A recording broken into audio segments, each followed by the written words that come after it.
Pour elle, le Brexit est un feu rouge. À Londres, la City, le plus grand centre financier européen, commence à délocaliser, à fuir vers l'Europe, vers Paris ou Francfort. Plusieurs banques majeures et des gigantesques compagnies d'assurance comme la Lloyds prévoient de transférer une partie de leurs activités sur le continent, dans l'Europe, que les Britanniques vont quitter. JP Morgan, 4000 emplois, Goldman Sachs, 2000, HSBC, 1000. Et ce n'est qu'un début, prévient le directeur exécutif de la Bourse de Londres. La migration concerne des milliers d'emplois, des traders aux comptables, en passant par des juristes, les DRH ou les informaticiens. Bref, le Brexit produit des délocalisations, l'inverse de ce que ses partisans espéraient.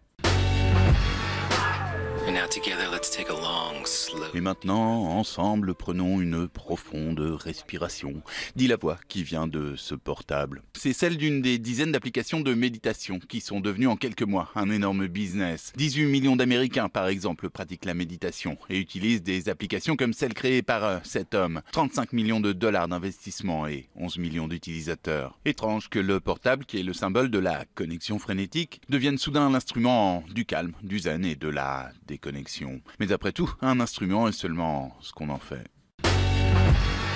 Les portables justement, mais aussi les tablettes, l'ordinateur et Internet. Ce sont les causes principales d'un phénomène nouveau qui inquiète aujourd'hui le gouvernement espagnol. Une étude montre que 39% des Espagnols n'ouvrent plus jamais un livre. Résultat, le fossé est en train de se creuser entre ceux qui lisent, qui sont instruits et les autres. Le ministère de l'Éducation a donc décidé de mettre en place des classes de lecture au collège pour donner le goût de lire aux plus jeunes. Un plaisir qui, dit-il, peut s'apprendre. Il suffit de faire l'effort et d'y goûter au moins une fois pour avoir l'envie d'y retourner et pour que tout le monde ait les mêmes chances dans l'avenir.